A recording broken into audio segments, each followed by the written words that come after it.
Por el Congreso, de lunes a viernes.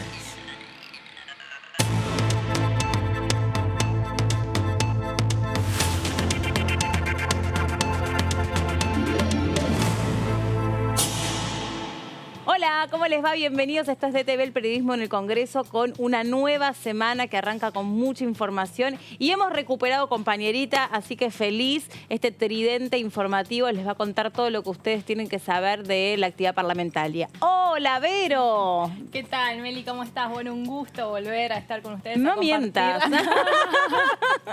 Pero por favor, no, sí, un gusto, un placer estar de nuevo con ustedes. Y sí, ya meternos de lleno con las actividades que se están, bueno, van a empezar a llevarse adelante en la Cámara de Diputados con las sesiones extraordinarias y todo el temario que ya lo vienen desarrollando los compañeros, pero tenemos más información. Pero al hay respecto. más para agregar y para analizar. Hola, Dani, ¿cómo va? Hola, Meli, ¿cómo va? Pensaste que te habías librado de nosotros, pero no. No importa, si llega una compañera quiere decir que a mí me falta menos, entonces eso a mí me alegra también. Viene el relevo. Exactamente, bueno, ahí como dice Vero, vamos a ir charlando porque ya tenemos entendido que la semana que viene empieza otra vez la actividad. Esto fue un dulce que nos dieron un poco, pero el trabajo fuerte que ya arranca en los próximos días. Bueno, y vamos a repasar los temas que se van a tratar en la Cámara de Diputados en este periodo extraordinario. Muchos de ellos ya de esos temas nos venimos ocupando, pero bueno, hay uno que sí o sí entra, que es el de la ciencia y la tecnología, porque vienen batallando, porque estuvo presente en la reunión que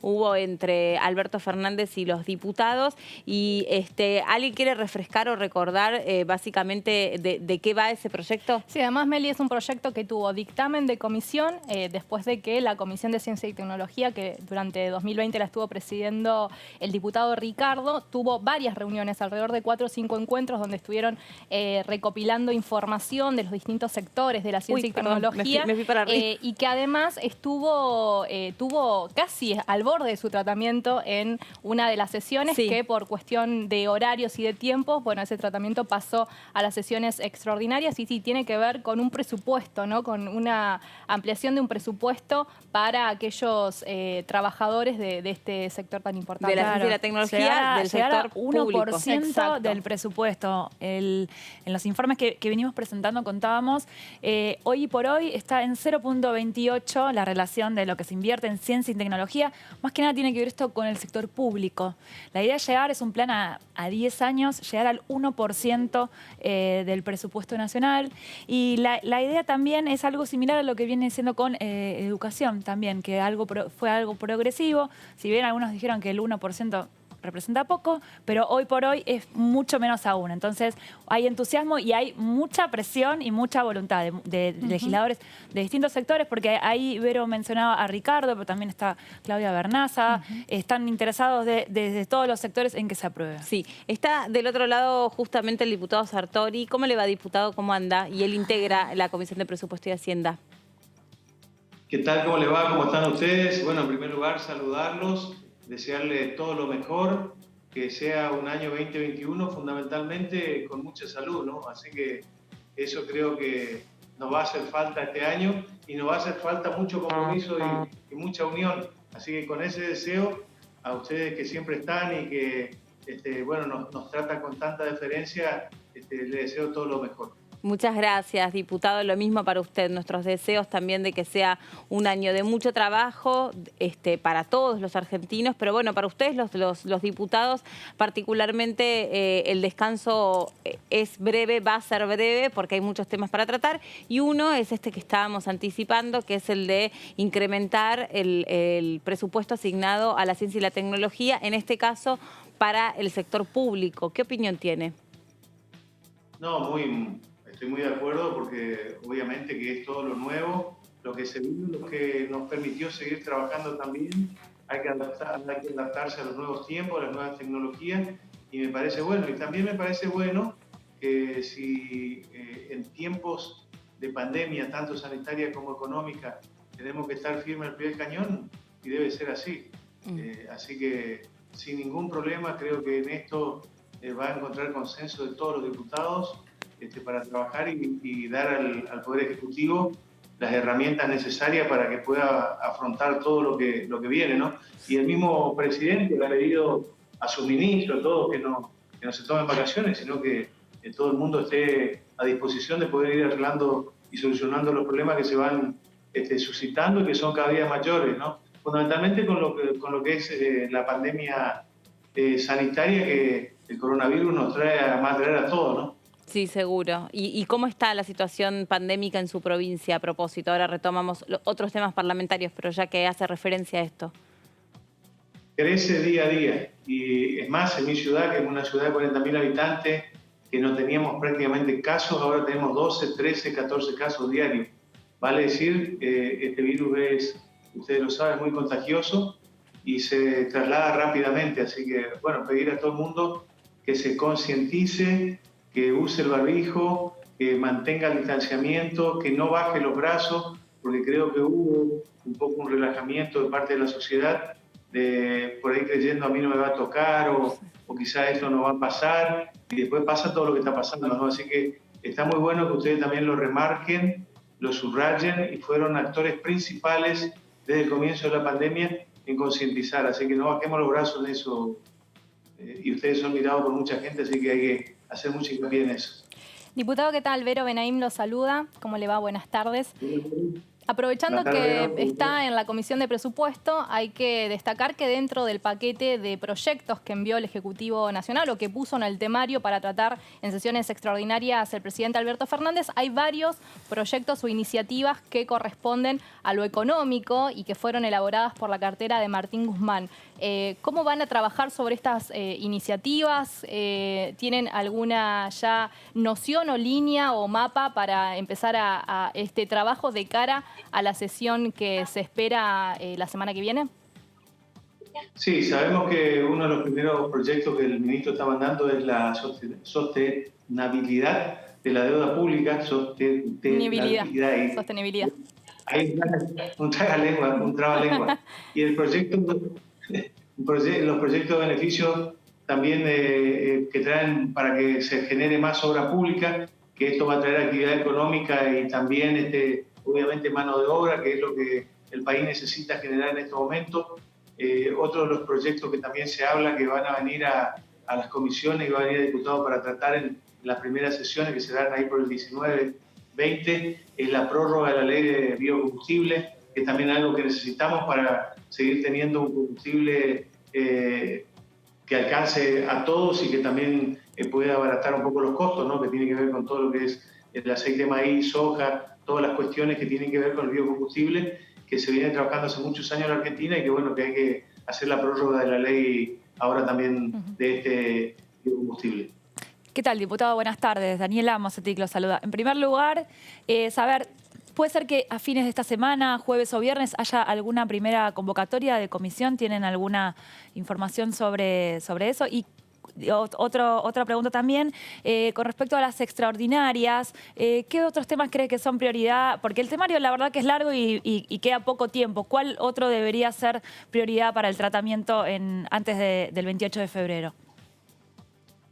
Lo que nosotros sabemos y la directiva que tenemos de conversaciones nuestras con el presidente de la Cámara y con la gente, es que estemos atentos porque bueno, se cree que las comisiones van a empezar a funcionar antes y que vamos a tener una sesión el 20, que tiene que ver con las cuestiones justamente económicas y también si hay alguna cuestión sanitaria, por supuesto, que se va a tratar también. Y de acá al 28 de febrero vamos a estar con estas sesiones extraordinarias para que obviamente después del el 10 de marzo comience la sesión ordinaria de la Cámara y donde se van a ir tratando todos los temas que sean más urgentes e inherentes a la situación que vive hoy el mundo y no es ajeno nuestro país, la Argentina, ¿no? Así que bueno, estamos preparados, estamos muy atentos y estamos a la expectativa de ser convocados. Así como ustedes cuando nos mandan un mensajito diciendo charlamos ahora, bueno, así estamos. Diputado, cuando se discutió y muchísimo acerca del presupuesto 2021, una de las principales críticas que recibía era que tal vez no contemplaba precisamente esta situación tan dramática que estamos teniendo con respecto a la pandemia. Quería consultarle, bueno, cómo piensa que va a poder cumplirse ese presupuesto. Había cuenta que todo el tiempo la amenaza es que puede volver a restringirse algunas actividades o que se puede incluso retrotraer de fase. Entendemos que la cartera de Economía quiere resistir lo más posible el cierre de la economía, pero bueno, la verdad que si el sistema sanitario empieza a colapsarse, no va a haber mucha alternativa como ya lo hemos vivido. ¿Qué cree que va a pasar con eso? No, yo lo que quiero que pase, no lo que creo que va a pasar, es que la gente se concientice, que sepa que no podemos volver para atrás, porque bien lo ha dicho usted, no podemos ir para atrás por las cuestiones económicas, por un montón de cosas que ya nos pasaron. Y si hacemos un balance de lo que fue el 2020, creo que también hubieron muchas oportunidades en crisis, que fue la pandemia. Entonces lo que tenemos que hacer es tratar de bajar el contagio, hacer lo que debemos hacer, cumplir los protocolos sanitarios y hacer también de facilitar la tarea del gobierno, porque obviamente que cualquier situación va a ser inalcanzable si nosotros no nos cuidamos. Entonces, hasta ahora, los sistemas tanto de salud de las provincias como de Capital Federal y de todos los lugares vienen soportando, creo, un crecimiento que se demuestra, y eso que estamos en verano, muy sostenido y muy rápido.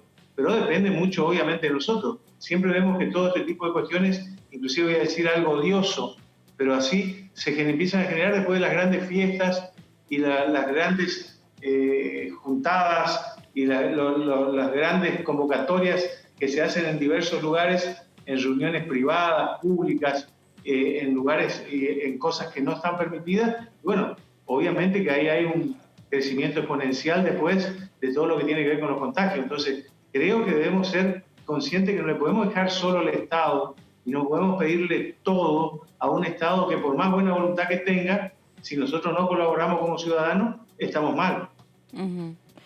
Diputado, ¿van a tener que pensar en la elaboración de algún otro proyecto de ley vinculado a todas las cuestiones que se viven o se van a vivir este año, donde lamentablemente el COVID va a continuar entre nosotros? Digo, porque el año pasado se aprobaron varias leyes relacionadas y que habrá que ver si son o alcanzan o son necesarias, digamos, para este 2021. Esto es día a día. Todos tenemos la esperanza de que podamos crecer inclusive este año. Ustedes vieron que hay indicadores y marcas que inclusive nos benefician, como el tema de la soja, de un montón de cuestiones que se van dando. Por eso a veces en las crisis también están las oportunidades, pero no, insisto con esto, depende de alguien solo, en este caso del gobierno, sino de todos nosotros también. Y esas herramientas, que usted lo dice, sean sanitarias o económicas, a medida que se vayan necesitando, tengo la certeza de que tenemos que darle esas herramientas al gobierno para que vaya avanzando en las soluciones que van a ser para todos. Entonces, en eso estamos muy comprometidos y obviamente que vamos a avanzar en ese, al respecto cuando así amerite y cuando así crea el gobierno necesario, ¿no? Hablaba del tema de la soja y bueno, de todo esto, cómo está impactando. Quería saber justamente eso, cómo impacta la situación que está teniendo, las medidas que está tomando cierto sector del campo en la economía de nuestro país. Bueno, yo creo que acá hay una cuestión también de ser un poco tolerantes, de ser comprensivos del momento que vivimos. Vi también hoy en las noticias que el gobierno suspendió por ahora también la medida de las retenciones que tenía. Creo que lo mejor que podemos hacer es buscar acuerdos en momentos graves y muy graves como es el tema mundial de las dos pandemias, sanitaria y económica. Así que yo abogo para que eso ocurra, ¿no? Que el diálogo no se agote. Lo peor que podemos hacer es empezar a tironearnos de un lado a otro, pelearnos entre nosotros, sino que tenemos que buscar los consensos y buscar que ninguno de los sectores se perjudique, ni el campo, ni el Estado, ni los consumidores, para que podamos avanzar al respecto. Justamente la ley de biocombustibles tiene que ver con eso, ¿no?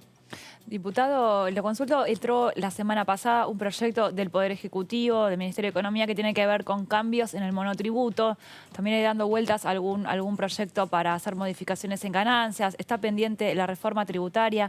¿Por dónde cree que se tendría que trabajar en ese aspecto? Porque muchos diputados de la oposición hablan de una presión tributaria muy fuerte. ¿Cómo evalúa este escenario?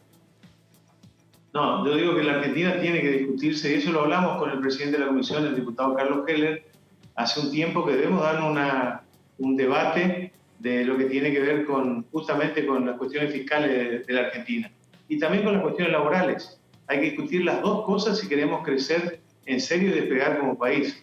Y en esto tiene que ser una cuestión de mucha conciencia, donde tenemos que poner todo, no dejarnos nada afuera, poner en la balanza y ver lo que beneficia y lo que perjudica, y bueno, hacer una reforma impositiva y también una reforma laboral que permita que la Argentina traiga nuevos inversores, que también desde acá surjan aquellos que tienen la capacidad de invertir y han demostrado en pandemia que a pesar de ello hubo un crecimiento sostenido en muchos sectores de la economía, no en todo por supuesto, porque eso es lo que tenemos que tratar de que suceda, pero que hay que hacerse y hay que darse estas discusiones sin ninguna duda y tiene que ser en el Parlamento. Creo que eso está bien encarado por este gobierno, porque como ustedes vieron, es muy respetuoso el gobierno de decir todas las cuestiones impositivas, quiero que salgan de endeudamiento, de todo lo que tiene que ver con todo, vayan por el canal que tiene que hacerse, que es justamente diputados, las cámaras de diputados y la Cámara de Senadores. No hace estas cuestiones caso omiso y va por decreto de necesidad de urgencia, sino que quiere que la discutamos nosotros. Entonces, hay que darse estos debates para dar las herramientas necesarias para un crecimiento de una Argentina que necesita sí o sí despegar y aprovechar esta coyuntura mundial. Diputado, le quiero hacer una pregunta personal, una opinión. Hoy en un diario salió publicada una entrevista al Mago Sin Dientes. Y el Mago Sin Dientes dijo, me imagino que lo conoces, un actor que en su momento estaba muy pegado al PRO, dijo que una senadora se acercó y le hizo un ofrecimiento para que él fuera diputado para estas próximas elecciones, ¿no? Integrando ese espacio político. Bueno, él le preguntaron, dijo que no iba a aceptar y demás. Pero ¿a usted qué le parece que este tipo de personajes puedan formar parte de la Cámara de Diputados? ¿Qué opinión personal, más allá de si lo conoce o no lo conoce, pero digo que hemos visto deportistas, actores, humoristas, ¿qué opinión le merece a usted? No, lo vi al Mago Sin Dientes varias veces en el programa de Tinelli, así que sí sé quién es. Y a mí me parece que las personas que ocupen un cargo en cualquier lugar tienen que ser personas idóneas, preparadas y que tengan la altura de las circunstancias cuando las cuestiones así lo requieran. Entonces, la Constitución de la Argentina permite a los ciudadanos participar, pero creo que también cuando hacemos todo tipo de cuestiones, a lo mejor yo no lo conozco personalmente, a lo mejor tiene preparación como para hacerlo, y entonces creo que no es una cuestión de excepciones si está preparado. Lo mismo con actores, todo que alguna vez ocurrió ya y ocurre en la Cámara de Diputados. Así que bueno, es una cuestión que hay que someter al soberano que es el pueblo, y el pueblo dirá si es que acepta o no, votando o no, ¿no? Sí, ¿y por qué piensa que algunos sectores políticos, perdón, Vero, particularmente se sienten atraídos por incluir dentro de sus listas este tipo de personajes tan populares como usted dice, que todo el mundo, definitivamente, todo el mundo, mucha gente sabe quién es el Mago Sin Dientes por los chistes que cuenta, digo, no por otra cuestión. Bueno, Amalia Granata, ¿no? O Amalia Granata, sí, por supuesto. Miguel del Cel. Baldassi, Nito Artaza. Sí. ¿Saben por qué? Les digo cuál es el análisis. Tengo 25 años dentro de la política. A ver. La gente va optando a veces por la gente que conoce y va haciendo un análisis de la gente que conoce. Vamos a decir así, a un malo conocido y quizás no a un bueno por conocer. Y va siguiendo y apunta a esa dirección, o por lo que se destacó quizás en su vida privada o en las cuestiones personales. Por eso lo digo por la experiencia misma de ver cómo es, inclusive una elección en una ciudad como la mía, que tiene 40.000 habitantes, ¿no? Ahí... Sí, no, y respecto a su experiencia, ¿no cree que un poco la figura del político, del representante político, está un poco desgastada o hay falta de credibilidad y confianza en el electorado? No, sin duda, sin duda. Y cuando usted ve, ahora vio también que hay un proyecto de restringir el horario, que sea hasta las 12 de la noche y que se corte y las sesiones sigan al otro día a las 8 de la mañana. Yo pienso que es así y me cansé de repetirlo y varias veces lo dije, que esos debates estériles y innecesarios de un lado dice una cosa, del otro lado se contesta otra cosa, y obviamente que a la gente les harta ese tipo de cuestiones y no son conducentes absolutamente a nada, porque entonces ahí empieza, bueno, pero está bien, pero nosotros pagamos sueldo a los políticos, a los diputados y eso, para que estén acusándose de un lado o de otro, o para que construyan y no estén descalificándose. Por supuesto que tiene que ver con esas cuestiones que ustedes están apuntando. Entonces, es momento de cambiar absolutamente todo. Y no hay que tenerle miedo, porque siempre en las crisis están las oportunidades. Entonces, hay llamados de atenciones que quienes no lo hacen y no lo toman y quedarán marginados. Pero está bien que el pueblo lo vea y está bien que ustedes aborden esos temas. Diputado, más allá de lo que fue la pandemia en lo sanitario y en lo económico, hubo otra agenda de proyectos durante el 2020 que tuvo que ver con lo ambiental, con la interrupción voluntaria del embarazo. ¿Usted, a nivel personal, qué le gustaría que en 2021 sea un proyecto, por ahí puede ser un proyecto propio o un proyecto que está trabajando en el espacio de usted, qué le gustaría impulsar en el 2021? Yo lo que me gustaría impulsar es que haya oportunidades laborales para los argentinos, que podamos estar con todos, con las prevenciones sanitarias, al decir que podamos llegar a hacer como hizo Israel ahora, que dio toda la vuelta en vacunación y preservemos la salud de los habitantes, es el mayor anhelo como argentino, más que como político, ¿no es cierto?, para que la Argentina se encuentre a sí misma, dejemos las discusiones estériles de lado, dejemos las discusiones de River y Boca, o el gozo de tal o cual, ¿no es cierto?, y que pongamos el horizonte y la mirada en un solo objetivo, de ser una patria grande que nos convoque a todos, que nos incluya a todos y que de ahí podamos hacer una sociedad mucho mejor. Ese es el mayor anhelo. Y trabajar sobre esas herramientas que conduzcan a este tipo de cuestiones. No a la de ver cómo hago para estas próximas elecciones de este año, a ver cómo hago para ganarle al otro, y ahí descalifico. No, vamos a hacerlo con propuestas, vamos a hacerlo con cuestiones que tengan que ver con algo superador que pueda hacer que la Argentina sea un gran país como todos soñamos. Es lo que estamos buscando. ¿Qué modificaciones debería haber en lo laboral? Porque también habló anteriormente de una reforma laboral. ¿Qué es lo que está fallando? Porque por un lado está el tema de los salarios, está el problema del empleo negro. Ahora con la reforma previsional también se vio que no se recauda lo suficiente para sostener al sistema jubilatorio. ¿De dónde tendrían que venir los cambios laborales? Bueno, le digo, acá no hay mucho que inventar. Hay que copiar a los países que son exitosos. Si usted mira Europa o mira los países del primer mundo, ven que las cuestiones laborales se discutieron y son de acuerdo a la excelencia, eficiencia del trabajador.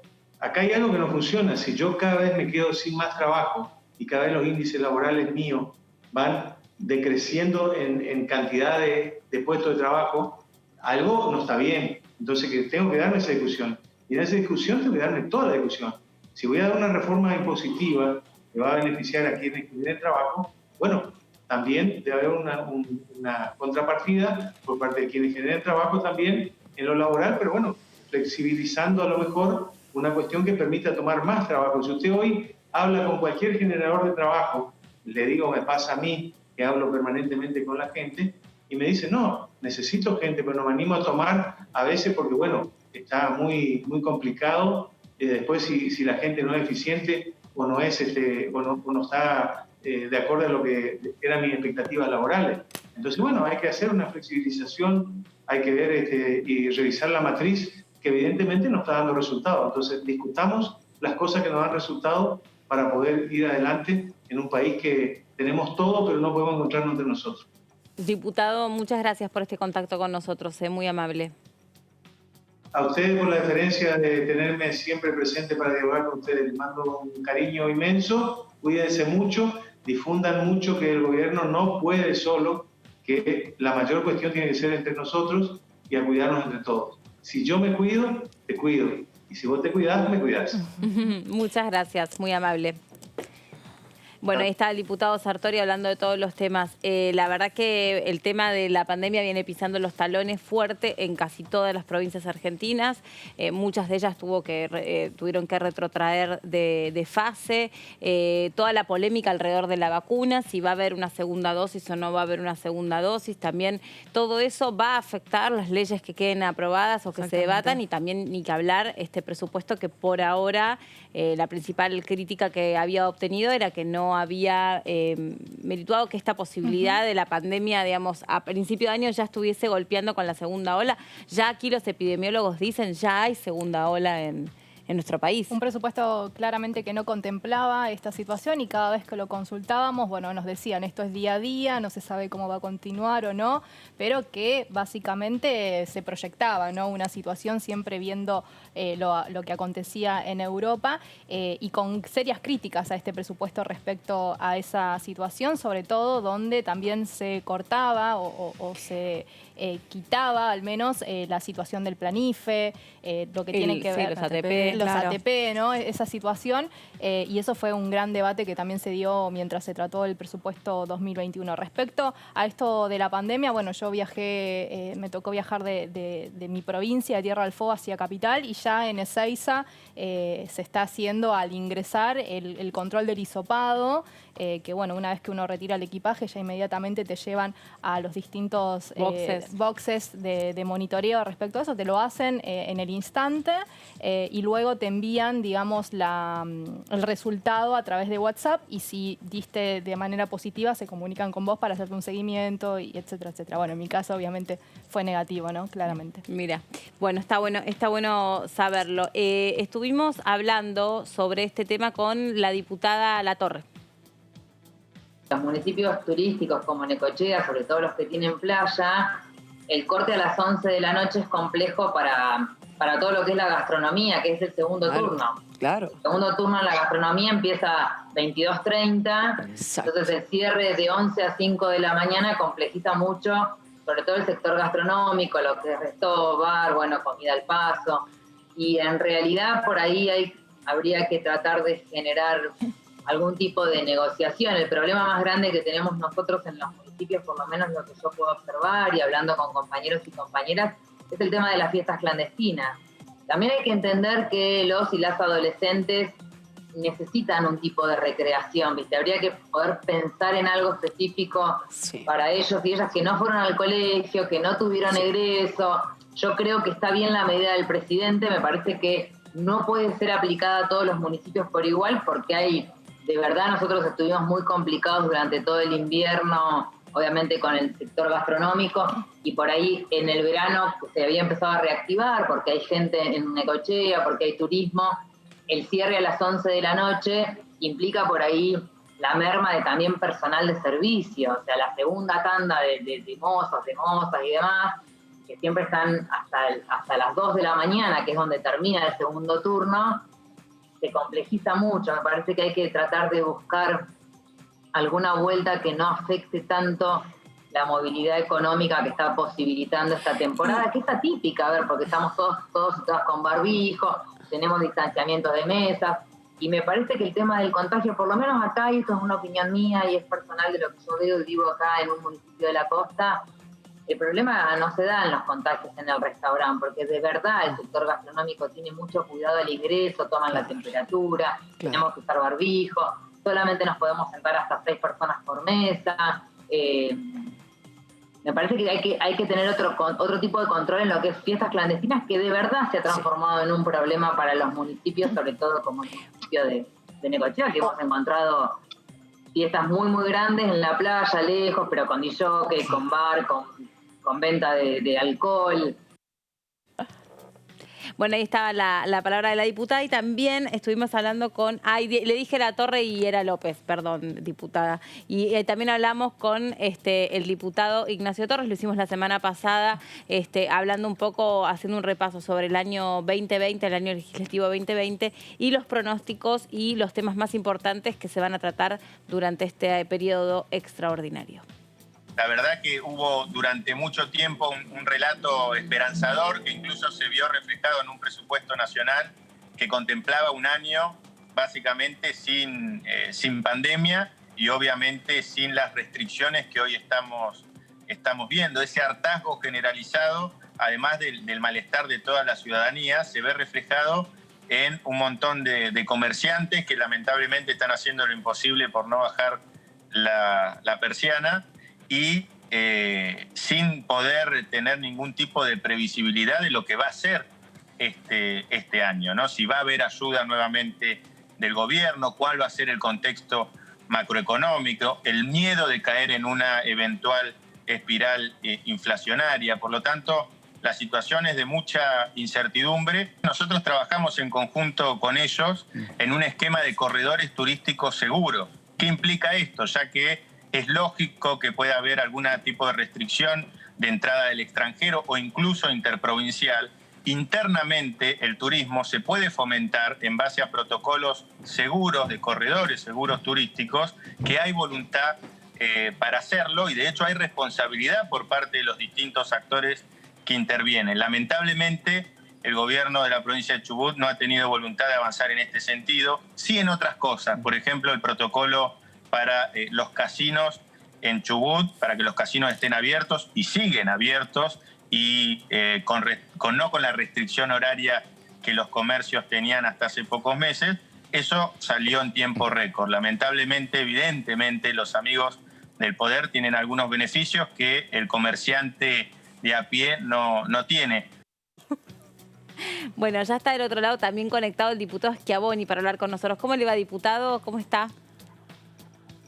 Hola, buenas tardes. ¿Cómo andan ustedes? Bien, muy bien. ¿Cómo anda todo por ahí, por su provincia? Bien, con mucho calor, mucha seca y con mucho COVID. Sí, ¿no? Repetimos provincia, recién Claro, estábamos sí, hablando Misiones. con el diputado Diego Sartori también, así que hoy viene misionera la cosa. ¿Y en qué ciudad está dentro de Misiones? Yo estoy en Posadas en este momento, pero bueno, los casos se están dando en toda la provincia. Veníamos sorteando con bastante éxito la pandemia en Misiones, a pesar de ser una provincia con tanta frontera con Brasil y Paraguay. Pero bueno, se empezaron a dar casos, se empezó a dar mucho mayor circulación del virus y bueno, esto determinó que los casos estén creciendo de manera controlada todavía, pero alarmante. Sí, por supuesto que sí, es preocupante.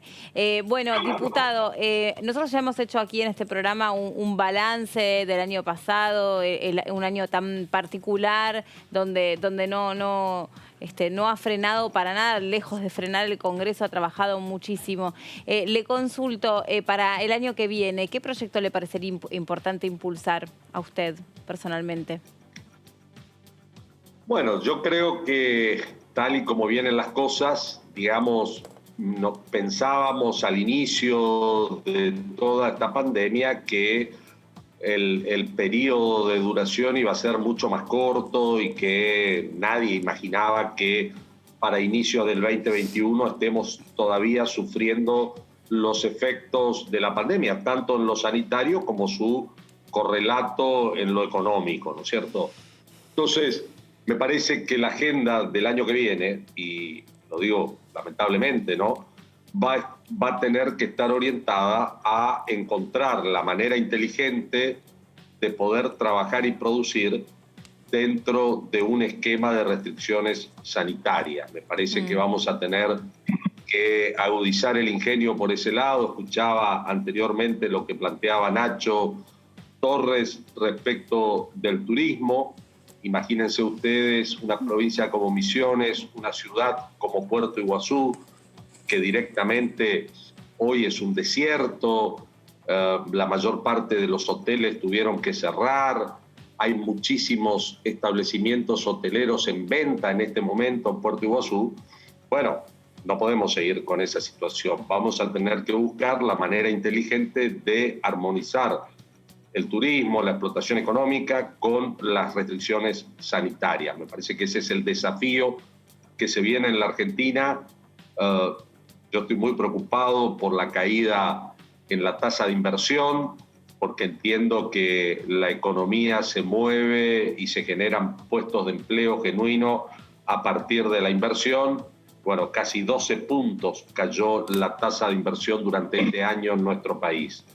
Está muy difícil para que alguien invierta, arriesgue capital en este contexto. Así que me parece también que hay que trabajar para brindarle al que quiere invertir, al que quiere desenvolver nuestras potencialidades productivas, el mejor marco, el marco de mayor previsibilidad posible, las medidas que se toman por ahí en función de algún interés puntual, que después hay que dar marcha atrás porque el costo es mayor que el beneficio, como está pasando ahora con la restricción para exportar maíz. Bueno, son todas cosas que indudablemente no ayudan a generar el mejor escenario para invertir y que se produzcan empleos formales en nuestro país. Así que me parece que ahí tenemos que trabajar mucho durante este año, en la agenda legislativa del año, para acondicionar, adecuar el país a la posibilidad de inversión y generación de empleo, porque no tenemos otra alternativa para salir adelante en la Argentina que no sea mediante la generación de puestos de trabajo, ¿no es cierto? Parece que eso tiene que marcar el norte no solo de la agenda legislativa, sino también del Gobierno Nacional. Diputado, ¿qué tal? Buenas tardes. Vero Benaim lo saluda. Hola, Vero. ¿Qué tal? Aprovechando que usted está dentro de la Comisión de Agricultura, bueno, uno de los proyectos que fueron incluidos en las sesiones, en el temario de sesiones extraordinarias, tiene que ver con crear un registro, darle un marco legal al tema de los agroquímicos. Bueno, ¿cómo ve este proyecto de ley? No sé si pudo visualizarlo. Es una situación, el tema de los agrotóxicos, que se viene debatiendo ya también de larga data en el Parlamento Nacional. Y también observaba que Argentina es uno de los países que más consume agroquímicos, pero que no tiene, digamos, una ley para poder regular su uso y también su registro. Bueno, la verdad es que Argentina tiene un organismo reconocido a nivel internacional como el SENASA, que es el encargado de registrar y autorizar la utilización, el modo, qué productos se pueden utilizar y de qué modo. Eso sí existe en el país y un organismo de muchísimo prestigio, créeme que es el SENASA, con presidencia de cualquier gobierno signo de turno que haya. O sea que en realidad me parece a mí que hay que trabajar y muy fuerte sobre la difusión y la implementación de las buenas prácticas agrícolas. Por ese lado pasa la buena utilización de agroquímicos que por supuesto son una herramienta más en la producción y me parece que en el país hay espacio y territorio para todo tipo de producción, ya sea aquellas que tienen características agroecológicas como las que recurren a la utilización de agroquímicos para su implementación. Así que yo creo que hay que trabajar y muy fuerte en la implementación de las buenas prácticas. Lamentablemente no se le da bolilla en el país a este punto que es tan importante porque, entre otras cosas, la implementación de buenas prácticas agrícolas tiende a preservar nuestro principal recurso desde el punto de vista del agro, que es el suelo. Entonces, en una provincia, por ejemplo, como Misiones, sí, que tiene pendientes mayores a 45 grados en muchos casos, la utilización de buenas prácticas agrícolas permitiría trabajar con curvas de nivel, con todas aquellas prácticas que por otro lado están estudiadas, que tienden a contrarrestar los efectos de la erosión. Otro tanto ocurre en la pampa húmeda, con los suelos desnudos, los vientos y la no rotación de cultivos.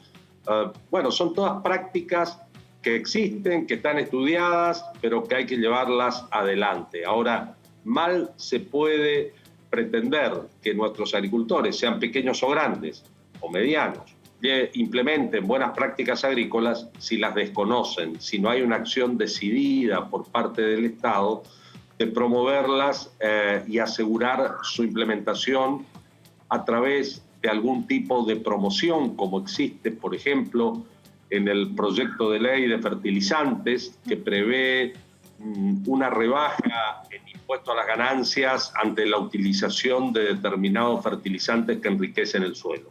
Así que, bueno, me parece que hay que trabajar en eso.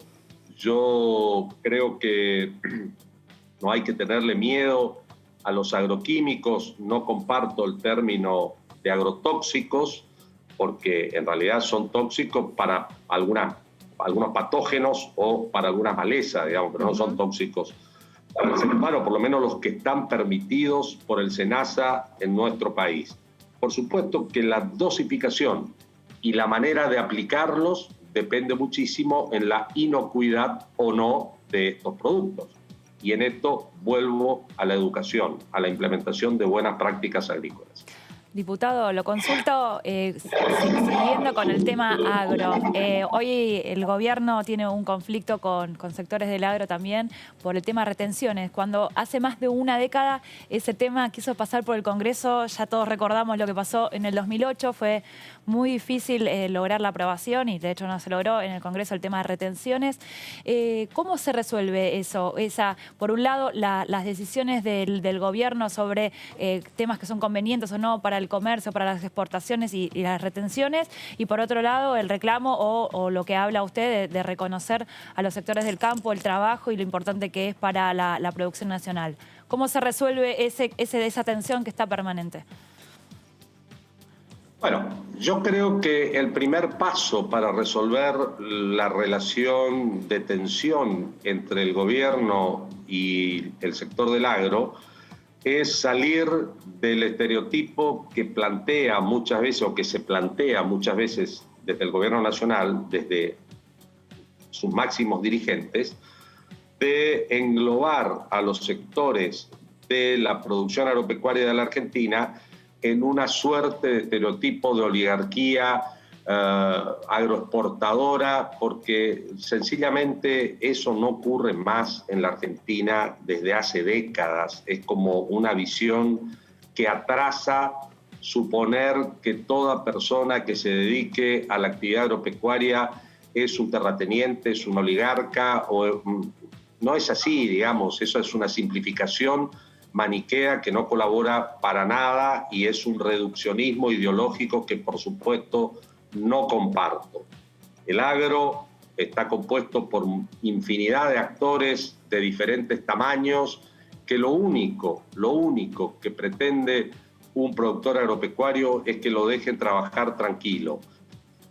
Toda intromisión del Estado en la regulación de mercados, en la pretensión, como en este caso, de asegurar un quantum de maíz destinado al consumo interno en detrimento de las posibilidades de exportar, créeme que no solo no ayudan, sino que son políticas que ya se implementaron y que ya fracasaron en la Argentina. Entonces, como decimos en Misiones, no podemos pretender descubrir el agujero del mate todo el tiempo.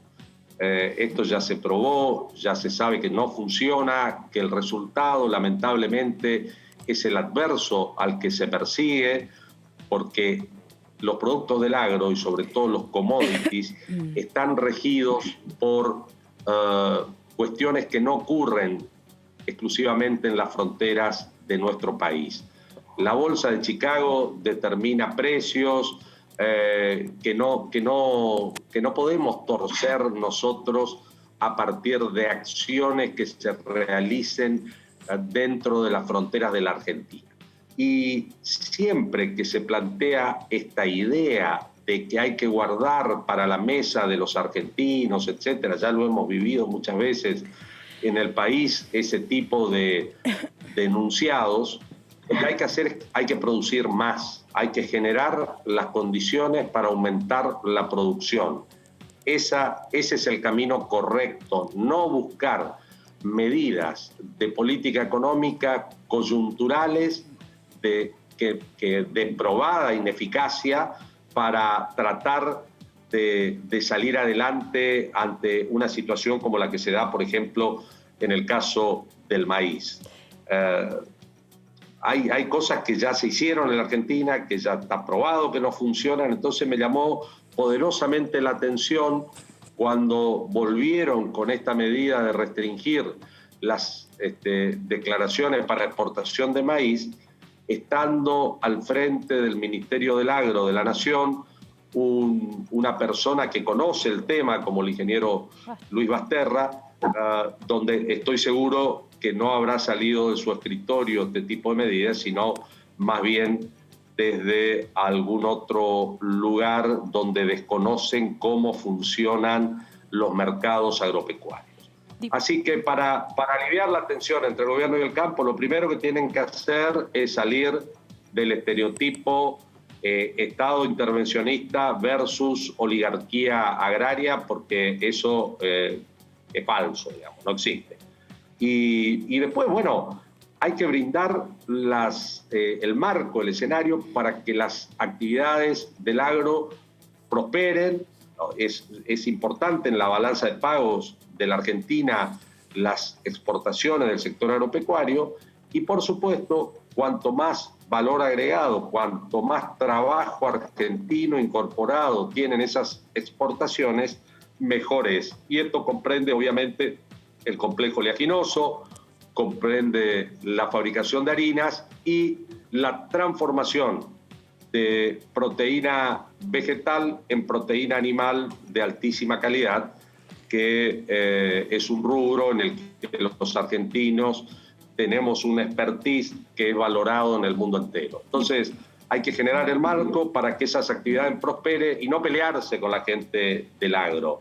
Da mucha bronca el que está trabajando y produciendo, que está a merced de las condiciones naturales. Hoy, por ejemplo, tenemos un déficit hídrico en todo el país, en algunos lugares muy acentuado. Y bueno, eso, el que está tratando de solucionar esos problemas, de llevar adelante una producción en ese marco, imagínense ustedes cuando le introducen políticas que son contrarias, que van en sentido contrario a la posibilidad de ampliar la producción, de vender la producción, obviamente que molesta y mucho. Diputado, ¿usted cree que el conflicto se puede profundizar, digamos, en estas condiciones, teniendo en cuenta lo que está mencionando?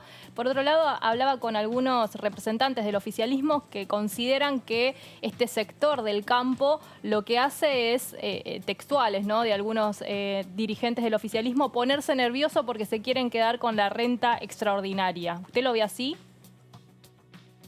No lo veo así para nada, pero tampoco me extraña que haya sectores del gobierno nacional que opinen de esa manera por desconocimiento de cómo funcionan las cosas. Yo creo que el gobierno nacional tiene personas idóneas dentro de su esquema que van a echar un manto de racionalidad sobre este conflicto. Tengo mucha confianza, como dije anteriormente, en el expertise del ingeniero Basterra y también, aunque no es su área, del canciller nacional, de Felipe Solá, que también es ingeniero agrónomo, es un hombre que conoce cómo funciona la actividad agropecuaria en la Argentina, mucho más que algunos otros muchachos que se guían más por eslóganes políticos o por un esquema de pensamiento perimido respecto de la producción y la distribución de la riqueza, que primero de todo hay que generarla para poder distribuir. Las medidas que se están tomando van en sentido contrario. Claro. Así que tengo una gran esperanza de que prime la racionalidad y que los sectores que realmente conocen del tema y que participan del gobierno nacional prevalezcan y esto se solucione, porque créeme que no le conviene a nadie. Diputado, lo corro un poco de esta cuestión tan puntual que le preguntaban mis compañeras, porque hoy hubo una reunión de la conducción nacional de Juntos por el Cambio, el espacio que usted integra, y se requirió, por ejemplo, que en todo el país empiecen las clases el 17 de febrero. Pero otro tema sobre el que lo quiero consultar es que se solidarizaron con Carolina Píparo, interpretando que había un manejo político del hecho que protagonizó ella con su esposo, que si alguien se lo perdió, el esposo está detenido, está acusado de haberle generado heridas graves, es un homicidio en grado de tentativa, y ella hasta también podría ser cuestionada por el mismo delito. ¿Hay una utilización política o en tal caso ella se desempeñó mal? Ella y su marido se desempeñaron mal independientemente de la cuestión política, como ciudadanos comunes. Mira, la verdad es que no seguí atentamente ese caso. Lo vi muy por arriba. Entiendo sí que Carolina debe tener un cierto grado de susceptibilidad por todo lo que ha vivido, por la situación en la que personal, por la que pasó. Y bueno, en ese sentido, sin pretender justificar nada, porque reitero, desconozco los hechos en profundidad como para emitir una opinión concluyente sobre la cuestión de fondo, pero sí creo que una persona que atravesó por la situación personal que atravesó Carolina en su momento, debe tener una reacción especial ante estímulos de este tipo. Con esto no quiero ni culparla ni exculparla, porque, reitero, desconozco en profundidad cómo fueron los hechos. No obstante, creo que en la Argentina es común la utilización política de cualquier cosa. De cualquier cosa y por cualquier sector, digamos, ¿no? Que no tienen que ver específicamente con cuestiones de políticas de fondo, de políticas de Estado, que es el debate que a mí me interesa.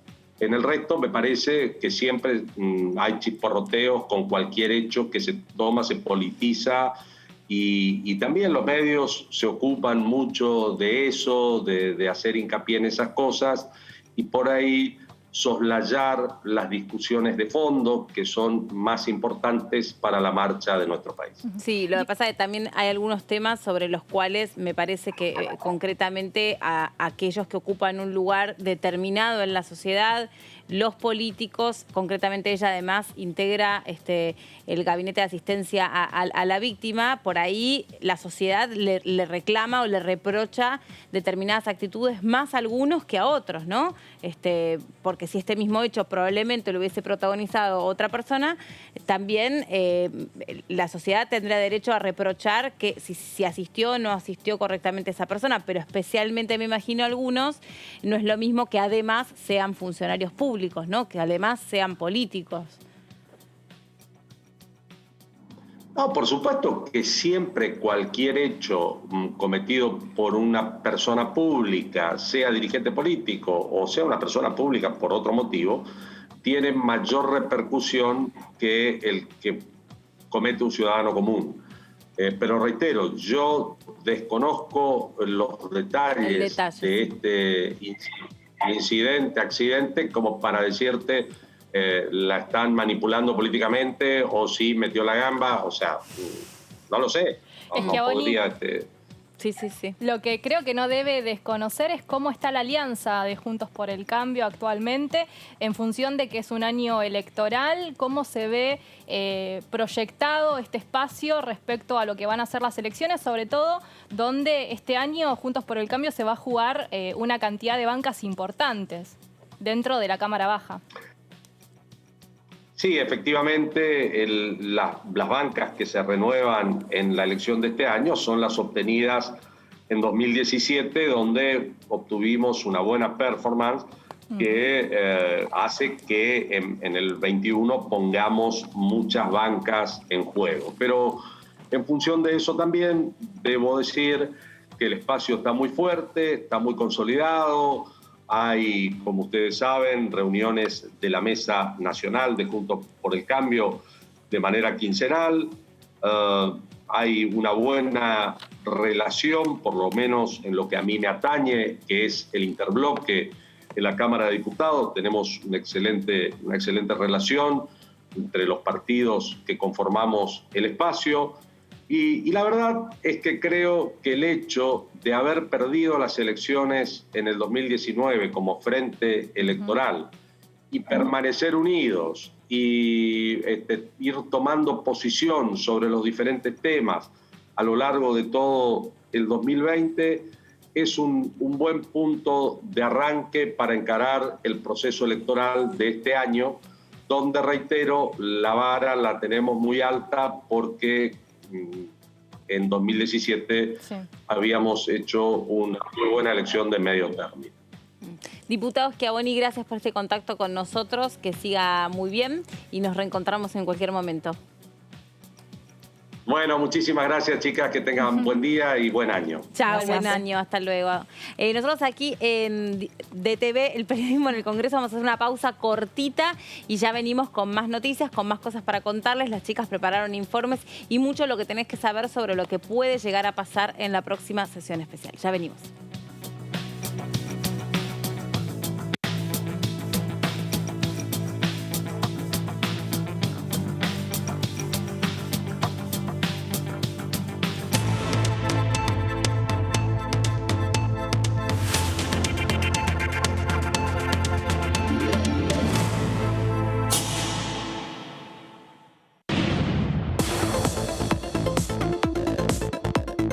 La voz de los diputados. La voz de las diputadas. La voz de la oposición. La voz de los que quieren cambiar la realidad. La voz de los que quieren una Argentina mejor. Tu voz en el Congreso. DTV, el periodismo en el Congreso, de lunes a viernes. Él se llama Fernando, 52 años, pero a veces puede llamarse Nacho Fútbol y tener 14. Otros días puede ser Iván Leyenda, fanático de los juegos online, o también @Sabritrap. Nacho Fútbol, Iván Leyenda y @Sabritrap son la misma persona, un acosador. El grooming es el acoso sexual contra niños, niñas y adolescentes por parte de un adulto a través de medios digitales. Los abusadores utilizan perfiles falsos para captar a sus víctimas en Internet. Habla en familia sobre grooming. Contales la importancia de proteger sus datos personales. Infórmate más en argentina.gov.ar/grooming. Argentina Unida. Argentina Presidencia. Esto es DTV, el periodismo en el Congreso, y que es trabajando en pleno enero. Con muchísima preocupación por el aumento de casos. Yo recién veía la publicidad que ustedes hacen del correcto uso del barbijo. Bueno, eso parece no entenderse aquí y sobre todo en los jóvenes. A la hora de analizar el país, no tenemos que ser ciegos, no tenemos que permitir que nos ondule el cerebro la condición partidaria. Este año hubo mucha discusión en las comisiones, en líneas generales, mucho trabajo previo, consultando especialistas, consultando expertos. DTV, el periodismo en el Congreso, de lunes a viernes. El otro día falleció una chica joven. Sin antecedentes. Sin enfermedades preexistentes. Creo que la gente se olvida que esto le puede pasar a cualquiera. Necesitamos que se tome conciencia, que cada persona que se muere es una pérdida para sus familias. También lo es para nosotros. Los médicos estamos poniendo más que trabajo para salir de esta. Estamos poniendo el corazón. Estamos poniendo todo. Necesitamos que cada uno, desde su casa, haga su parte.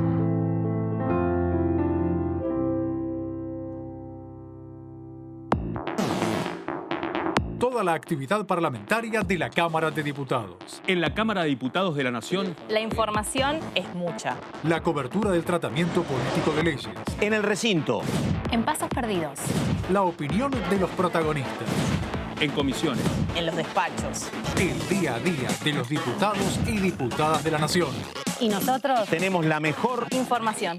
DTV, el periodismo en el Congreso, de lunes a viernes. El virus nos testea a nosotros. Quiere saber si aprendimos a cuidarnos y así cuidar a los otros. Respetá los 2 metros de distancia.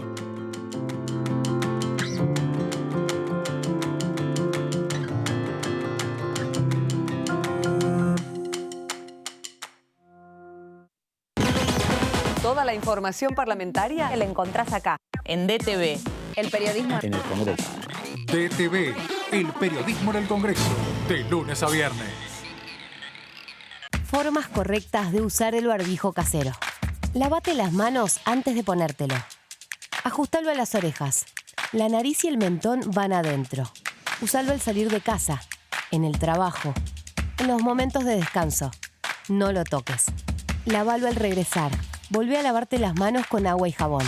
Usar barbijo casero es responsabilidad de todos.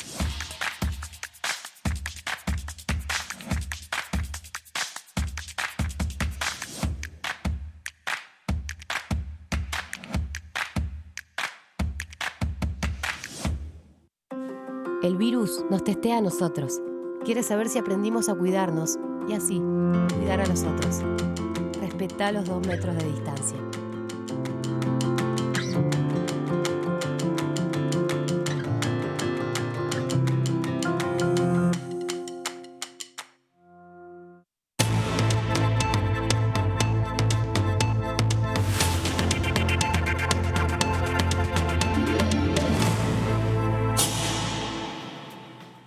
Estamos de regreso en DTV para seguir contándoles lo que tienen que saber de la agenda parlamentaria, las noticias más importantes y sobre todo los proyectos, porque nosotros lo veníamos contando incluso con Dani a lo largo de estos días. Algunos de ellos tienen títulos muy difíciles. Cuando los diputados y las diputadas se ponen a contarnos, es una manera de bajarle a la ciudadanía sobre qué van a estar debatiendo próximamente. Bueno, Vero, vos trabajaste concretamente sobre el proyecto que pretende regular los agroquímicos. Exactamente, lo que tiene que ver con fitosanitarios. Me van a tener que tener paciencia porque me estoy reincorporando. Te la tenemos. Estuvo un tiempo como que... Si ustedes me la tienen a mí, yo se las tengo a ustedes. Claro, por favor. Dale. Lo que tiene que ver con agroquímicos, como le decía o le comentaba al diputado Schiavoni, en el país hay un uso muy importante de estos productos que básicamente son productos que tienen químicos y que se incorporan a distintos productos para fabricar productos finales que están vinculados con los vegetales, lo que comemos, y esto, si bien hay un registro en nuestro país que está manejado por el SENASA, que es quien regula el registro de cómo son los productos, y después tiene que básicamente controlar la aplicación de ellos, lo que se pretende es darle este marco legal para que se agudice o profundizar esta situación. Es un proyecto de ley que incluyó Alberto Fernández en el temario de sesiones extraordinarias y que además fue elaborado en el año 2019, se presentó en la Cámara Baja en mayo del 2019 por 7 diputados en ese momento de distintos bloques, pero me parece importante recordar que 3 de ellos hoy están en el Gabinete Nacional de Alberto Fernández. Uno es el ministro de Agricultura, Ganadería y Pesca, que es Basterra. También lo presentó, o ese proyecto estaba firmado por el canciller Felipe Solá, que Schiavoni hacía mención sobre su conocimiento en lo que tiene que ver con la agricultura, y también el ministro de Ciencia y Tecnología, Roberto Salvareza. Bueno, básicamente este proyecto giró en su momento a la Comisión de Agricultura de la Cámara de Diputados, también a la de Recursos Naturales, y en ese momento el presidente de la Cámara de Diputados, que era Emilio Monzó, suprimió el giro de esta iniciativa a la Comisión de Presupuesto y Hacienda. Y ahora vamos a meternos en algunas de las cuestiones de los artículos. Son 25 artículos con 6 capítulos y tenemos placas para repasar un poco la iniciativa. Bueno, lo que pretende es regular las actividades de importación, elaboración, almacenamiento, rotulado, comercialización, también exportación, fraccionamiento, envasado, registro de estos productos. Se excluye lo que tiene que ver con el transporte y la gestión de envases vacíos y residuos, porque esto ya está regulado por 2 leyes diferentes, entonces no está dentro de la iniciativa. Básicamente, lo que también dice en otra de las siguientes placas es que el objetivo básicamente es minimizar riesgos para la salud humana, animal y el ambiente, producción sustentable y también dar mayor rigor científico en la evaluación de los productos. Respecto a cuál va a ser la autoridad de aplicación, lo decíamos, va a ser el SENASA, que es la autoridad hoy a cargo, que se le da, digamos, mayores atribuciones porque va a ser la encargada de controlar estos registros de productos, que van a tener, mediante esta ley, bastantes condiciones para poder registrarse en el SENASA, como por ejemplo van a tener que cumplir con un rotulado específico en el envase, donde además se le va a tener que incluir la leyenda de que son productos, digamos, nocivos para lo que tiene que ver con la salud, por lo que hay que tener, digamos, cuidado cuidado en la utilización La de estos manipulación. productos, exactamente, y además no solo el rótulo a los productos, sino que el envase va a ser muy específico, muy particular, porque si se llega a perder, digamos, el cartelito o el rotulado, para poder saber o diferenciar que es un producto, digamos, nocivo, va a tener una particularidad importante. Bueno, va a ser la autoridad de aplicación el SENASA, pero además se va a crear un observatorio científico, tecnológico, en materia de productos fitosanitarios, y ahora te voy a hacer un repaso de un proyecto de ley que también se debatió aquí en la Cámara Baja, en la Comisión de Recursos Humanos, de Recursos Naturales, y también crea un consejo consultivo que donde se deberá elaborar anualmente un informe de evaluación de cumplimiento de lo que tiene que ver con esta ley, y que va a ser remitido a la Cámara de Diputados y a la Cámara de Senadores en lo que tiene que ver con el Congreso. Durante el año pasado, durante el 2020, se debatieron varios proyectos de ley, incluso algunos proyectos llegaron a convertirse en ley, que tenían que ver, ¿no?, con lo que es el medio ambiente, regular esta situación. Desde el sector agropecuario hubo algunas críticas porque dijeron que hubo algunos proyectos que vienen bien con esta situación de regular los recursos, la utilización y la protección de los recursos naturales, el tema de la modificación al proyecto de ley de manejo del fuego, también lo que tiene que ver con un proyecto que todavía sigue en debate, que es la protección a los humedales, pero que falta todavía algunos proyectos que tengan que ver con incentivar la producción agropecuaria. Yo te decía que en Argentina hay mucho uso sobre lo que tiene que ver con los agroquímicos, porque se utiliza o se siembra mucho la soja, y para poder en la siembra poder mantener eso, poder mantener lo que está vinculado con la soja, se utiliza muchísimo el agroquímico. Por eso es muy importante poder avanzar, digamos, en este registro. Y en cuanto a estos proyectos que yo te decía que son similares, hubo uno que también creaba un proyecto propuesto por la diputada del Frente de Todos, Daniela Vilar, que proponía, crear el Observatorio Integral de Agroquímicos, que en su iniciativa, que al final, fue criticada por Juntos por el Cambio por considerar que se superponía con la existencia ya de entidades que ya trabajan con esta situación. Ella proponía que sea el Ministerio de Ciencia y Tecnología quien maneje este observatorio, y también hay otro proyecto vinculado a los agroquímicos que prohíbe la aplicación aérea de los agroquímicos, y también limita o establece un límite de metros para poder aplicar de manera terrestre, presentado por Leonardo Grosso. Así que más o menos es un poco la agenda que viene por ese lado en cuanto a lo ambiental y en cuanto a la regulación de estos productos. Gracias, Vero. Está del otro lado la diputada Josefina González. ¿Cómo le va, diputada? Gracias por atendernos. Hola, ¿cómo andan? ¿Todo bien? Todo bien. ¿Desde qué ciudad de Santa Fe nos está hablando? Rosario. Porque hubo una tormenta, acá en Buenos Aires también, pero en Santa Fe especialmente fuerte. ¿Cómo está la cosa ahí? Y está lloviendo bastante. Sí. Hubo bastantes daños con motivo de la tormenta. Diputada, ¿y la situación pandémica en su provincia? Y no venimos muy bien. Viene subiendo hace rato los números, es bastante preocupante. Me imagino. Bueno, hoy, por ejemplo, la Mesa Nacional de Juntos por el Cambio dice que sí o sí el 17 de diciembre tiene que haber clases, sea cual sea la situación. ¿Usted qué le parece? A mí me parece que es muy irresponsable plantear una fecha como límite cuando estamos pasando por una pandemia que realmente, y encima con la mutación de la cepa que está atacando más a los jóvenes, me parece una locura plantear una fecha como algo necesario. Me parece que lo necesario es que podamos llegar la mayor cantidad posible vivos, digamos, después de la pandemia. Hay que pensar en la pospandemia, hay que poner en movimiento el país, hay que poner en movimiento las clases, eso es muy importante, nadie plantea lo contrario, pero creo que hoy la responsabilidad nuestra está con la vida de los argentinos y las argentinas, entendiendo que nuestros niños obviamente son lo primero o lo que más nos ocupa. Diputada, ¿qué tal? Vero Benaim la saluda. En sintonía con lo que le consultaba a Melina, ¿cómo está el tema de la aplicación de la vacuna en la provincia? Y cómo toma estas declaraciones que han hecho también desde el Ministerio de Salud de la posibilidad de postergar lo que sería la segunda dosis.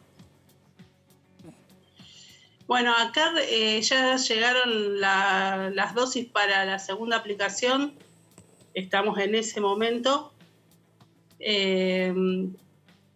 La verdad que espero que todo pueda cumplirse en tiempo y forma para que sirva la vacunación, digo, porque tiene que pasar determinados días y si no es como que puede no ser efectiva, entonces hay que tener cuidado con eso. Ojalá que se pueda cumplir todo como se tiene que cumplir para que todos podamos estar mejor, más tranquilos y más seguros. Pero por ahora viene, digamos, el cronograma de aplicación, ¿ha funcionado? ¿Han tenido algún inconveniente? No hubo inconvenientes hasta ahora y sí, más que nada, personal de salud y todo lo que son los trabajadores esenciales. Bien, tampoco faltantes. ¿Cómo? Tampoco hubo faltantes. No. Diputada, ¿qué tal? Buenas tardes. Daniela Mosetic. El año pasado el Congreso, durante el 2020, estuvo muy abocado al tema sanitario y al tema económico. Dentro de su agenda, ¿qué cree que quedó pendiente o qué le hubiera gustado impulsar? Hubo algunos temas como, por ejemplo, el financiamiento de ciencia y tecnología que prometen que va a estar en la próxima sesión, pero hubo algunos temas que, bueno, la urgencia obligó a postergarlos. ¿Dónde cree que debería estar la prioridad para las extraordinarias o algún tema que a usted interese que esté pendiente?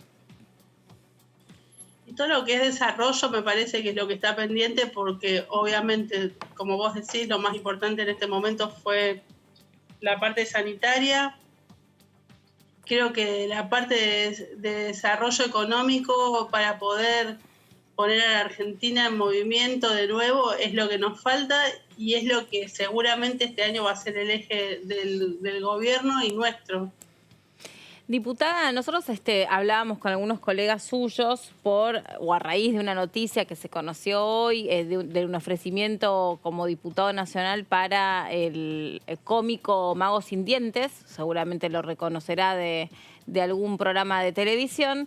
Dice que le ofrecieron ser diputado en estas próximas, que compita como diputado en estas próximas elecciones legislativas, y conversábamos con algunos colegas suyos sobre por qué cree que algunos personajes del mundo del espectáculo o la farándula son tentados con estos puestos tan relevantes, tan importantes como el que ocupa usted.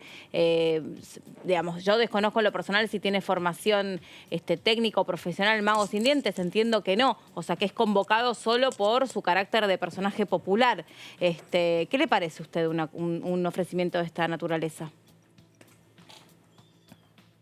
Y en realidad la formación es muy importante. Creo que también si tiene una ideología y un criterio sería bueno que lo conozcamos, porque no siempre uno llega con algún tipo de experiencia anterior, pero sí por lo menos uno sabe cuál es el perfil político, ¿no? Ojalá que lo podamos conocer y así la gente que decida votarlo, que seguramente alguna va a haber, que pueda saber qué clase de diputado va a ser, de qué tema se va a ocupar, qué es lo que va a desarrollar, porque me parece que lo peligroso es esto, cuando vos agarrás a una persona que es famosa por algo que no tiene nada que ver con la política, que aparte no hace más que denigrar a la política, ¿no? Como si la política fuera algo malo y entonces tenés que ir a buscar gente conocida de otro lado. Diputada, a veces son conocidos y también son políticos y nada más que uno no sabe mucho la posición ideológica hasta que saltan a un cargo que es más visible. Sí, a veces hay políticos también que que no son conocidos, pero que tampoco tienen mucha ideología, ¿no? A veces se ha notado también en Ni formación. Y ni formación, ¿no? Diputada, aprovechando que usted es presidenta, o al menos durante el 2020, porque se tienen que volver a elegir las autoridades de las comisiones, de la Comisión de Juicio Político, quería saber qué opina sobre el proyecto de ley que modifica lo que es el Ministerio Público Fiscal respecto a la designación del Procurador General de la Nación. Hubo pedidos para esa comisión, o al menos desde la bicameral de Ministerio Público, se giraron pedidos para que trate lo que tiene que ver con Eduardo Casal. ¿Por qué la Comisión de Juicio Político no se puso en funcionamiento durante el 2020? ¿Y cómo ve este proyecto de ley y la situación sobre la Procuraduría de la Nación?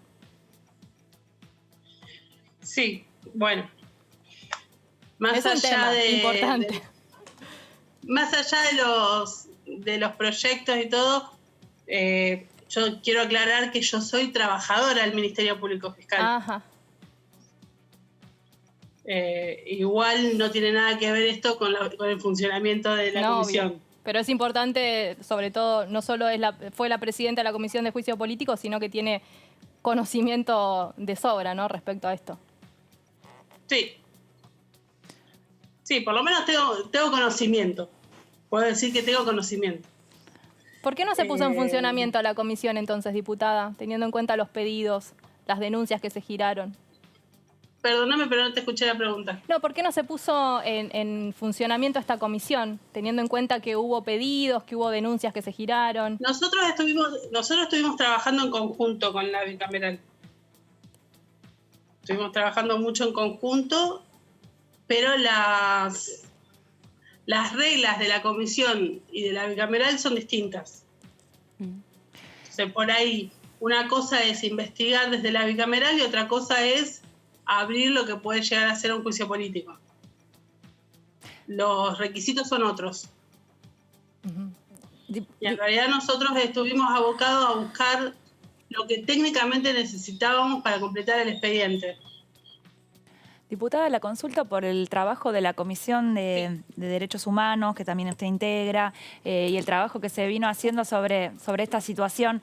Le quería preguntar por el proyecto, los legajos de los trabajadores, el reconocimiento de los trabajadores desaparecidos durante la dictadura. Bueno, ese fue un proyecto que por ahí se trabajó bien durante el 2020. ¿Qué evaluación hace sobre eso? Sí, y realmente estoy muy contenta de que haya podido salir. Creo que es algo muy importante, porque tan importante como la justicia, digamos, como las sentencias de la justicia, es la posible reconstrucción de la vida de cada uno de las personas que fueron desaparecidas o asesinadas durante la dictadura, porque es parte de la reconstrucción de la historia de todos y de todas.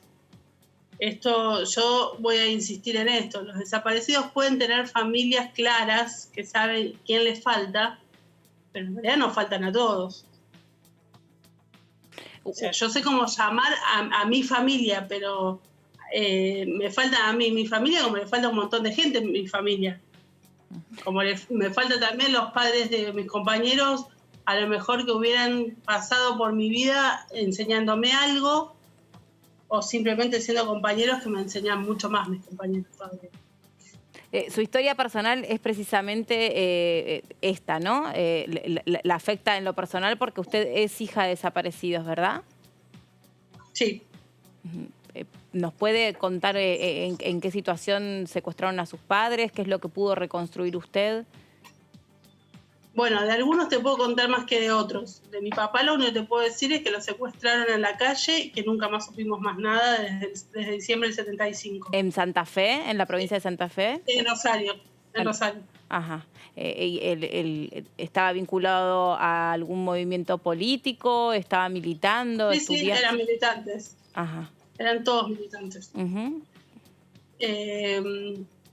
A mi mamá, a mí con 5 meses y a mi hermana con 3 años nos secuestraron en julio del 76.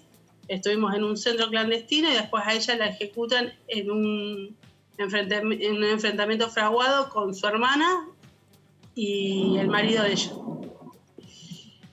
Y en el 77 desaparece mi abuela en Buenos Aires. Uy. ¿Y usted por quién fue criada? Por mi tía abuela. ¿Cómo se pudo dar esa situación? ¿Cómo las devolvieron con parte de la familia? En realidad ella nos buscó porque mi abuela le avisó que nosotros habíamos caído con mi mamá y ella nos empezó a buscar en cuanto se blanqueó la muerte de mi mamá. A mi hermana se la dieron al mes y conmigo tuvo que estar bastante más. Diputada, y como con toda esta vivencia, ¿qué considera, en qué considera que se debe seguir trabajando respecto a lo que sería una reparación, o si cree que la reparación histórica respecto a esa época ya está saldada? Yo creo que todavía nos faltan muchos datos y nos faltan muchos nietos y nos falta también en muchos casos poder cerrar el duelo a partir del encuentro de los cuerpos también, de los restos. Claro. Creo que todavía faltan muchos datos y hay muchas familias que incluso no tienen absolutamente ningún dato. Digo, yo tengo la suerte que por haberla peleado y haberla buscado conseguí fotos de mi papá. Él desapareció antes que yo naciera. Pero hay muchos hijos que no tienen fotos de sus padres, que no les conocen la cara, digamos, por fotos siquiera. ¿Y cree que hay que hacer alguna iniciativa al respecto? Y creo que hay que seguir trabajando y no olvidarnos de esto y reconstruir todo lo que se pueda, y creo que el Estado tiene que ser el que incentive más, digamos. Ajá. Porque también hay algo que es cierto. Toda esta gente desapareció y el registro desapareció porque el Estado intervino. Entonces, todo lo que el Estado pueda hacer que regrese como registro y entregárselo a las familias es más que importante, porque es lo único que vamos a tener más de uno. Pensaba en esto, Meli, porque incluyo a la diputada, ¿no? Porque, bueno, no son comparables las situaciones, pero hay un proyecto de ley también en el marco de la convocatoria extraordinarias que tiene que ver con una especie de reparación económica para Lara San Juan. a Lara San Juan. Estaba pensando exactamente. Sí, estaba pensando lo mismo que vos, en el mismo sentido. Es que todo lo que el Estado haga para borrar a sus miembros tiene que hacerse cargo y tiene que reparar. Y lamentablemente, digo lamentablemente porque uno quisiera otro tipo de reparación, no la económica. Ajá. La económica es la única posible, como en todo lo que es el derecho civil, digamos. Hay cosas que no se pueden volver atrás, que no se pueden volver a dar. Entonces, lo único que queda es una cotización monetaria para hacerte cargo, porque a veces ni siquiera es la plata, el tema es hacerse cargo. Decir, sí, yo tuve responsabilidad en esto, como Estado, ¿no? Sí, totalmente, porque estos procesos llevan muchas cuestiones de por medio que tienen que ver con lo económico. Hablaba con algunos esposas de los tripulantes, de las víctimas de Lara San Juan, y me decían que para hacer al menos para presentar un certificado de presunción de muerte, porque como no están los cuerpos, no sé, en el caso Jimena seguramente, Josefina, la diputada debe saber bien esto, para obtener ese certificado de presunción de muerte, que es, digamos, algo posterior, porque como no tenés el certificado de defunción, justamente porque no tenés el cuerpo, necesitas abogados, y eso es un monto. Y además, en este tipo de cuestiones, en general, el patrocinio, si existe el patrocinio gratuito, es muy rudimentario. Estoy generalizando, seguro que habrá excepciones, ¿no? Por supuesto. Y para las familias, llevar adelante investigaciones, averiguaciones, trámites judiciales, diligencias, son cuestiones muy costosas desde lo económico, y ni que hablar desde lo anímico, porque no nos olvidemos de este otro factor, a donde también ahí hay una deuda, ¿no? Yo pensaba en un montón de cuestiones vinculadas a la identidad, no en casos solamente de terrorismo de Estado, sino en general, personas que por ahí uno habla ahora de distintas maternidades posibles, y después, bueno, ¿dónde están los derechos de esos chicos? Van a tener derecho a saber de dónde vienen, cómo vienen, cuál es su historia, el derecho a la identidad, el derecho tan personalísimo como como el derecho a la identidad, saber quién es uno, cuál es la historia de uno. Sí, claro. Y a veces recuperar la historia de uno implica moverte y tener incluso gastos, porque tenés que viajar, tenés que averiguar, gastos económicos y gastos emocionales más que nada, porque a veces te encontrás de golpe con información o teniendo que poner el cuerpo o la cabeza en cosas que realmente, a edades que realmente no deberías estar haciendo eso. Sobre una situación, además, diputada, que uno no buscó en estos casos, ¿no? Por supuesto. Seguro. Por supuesto. Y diputado, ¿usted está en esta gestión hace cuánto tiempo? Yo entré en el 2013. Ajá. Y después renové en el 2017. ¿Y tiene pensado desde ese lugar seguir trabajando en favor de los derechos humanos? ¿Tiene pensado seguir trabajando como diputada? A eso me refiero, a esa va mi pregunta. Bueno, militar en derechos humanos lo voy a hacer toda mi vida, porque incluso lo hago desde antes de tener una militancia orgánica partidaria. Sí. Con respecto al cargo, es algo que yo no decido sola. Esto tiene que ver con una agrupación, tiene que ver con un proyecto colectivo que sé lo que cada uno quiere hacer en forma individual. Por supuesto que estoy dispuesta, si sigo sumando para el proyecto, voy a estar siempre. También me parece bien, si consideran que es hora que vaya otro compañero u otra compañera, lo acompañaré a esa persona a que llegue al recinto, y en todo lo que pueda apoyarlo o apoyarla lo haré. Bueno, a mí me parece que siempre estas historias personales terminan de alguna manera sirviendo, porque desde su experiencia, desde su drama, desde la situación de vida que a usted le ha tocado atravesar, seguramente puede tener una perspectiva diversa, como es el caso del diputado que también es excombatiente de Malvinas, el diputado Leiva, gracias, ¿no? Como a partir, la propia Carolina Píparo, o sea, como a partir de determinadas situaciones personales, María Luján Rey, exactamente, pueden tener un aporte singular y diferente, ya que hablábamos de la otra figura, ¿no? Lo que le preguntaba antes, del mago sin dientes. En ese caso se busca, tal vez, popularidad. En el caso de ustedes se busca experiencia, ¿no? Generar algo distinto desde la experiencia personal, desde la cuestión de la vivencia en primera persona de alguna situación como la de usted. Bueno, le agradezco que el tiempo con nosotras, que se haya abierto a compartir parte de esta historia tan dramática que le ha tocado vivir, pero seguramente sea muy interesante para otros que la están escuchando, que puedan haber atravesado situaciones similares. Le agradecemos mucho. Muchas gracias a ustedes. Que tenga buen año. Hasta luego. Bueno, ahí estaba la diputada contándonos sobre su experiencia y también sobre los distintos trabajos que se van a llevar adelante para este año. Vero me corrigió. Dijiste el año que viene, es verdad. Viste, todavía tengo la tómbola girando. ¿Qué querés que le haga? Bueno, Dani, vos trajiste el tema del monotributo, de la modificación del monotributo. Exactamente. Es un proyecto que entró la semana pasada, no estaba directamente en los planes.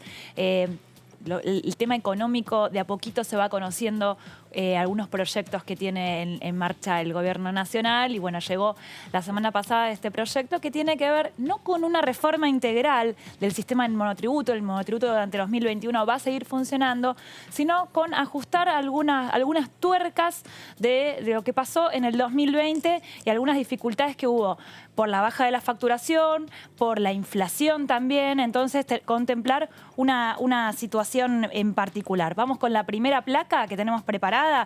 Primero, de lo que hablábamos antes, Melina, los nombres difíciles. El monotributo es el régimen simplificado para pequeños contribuyentes.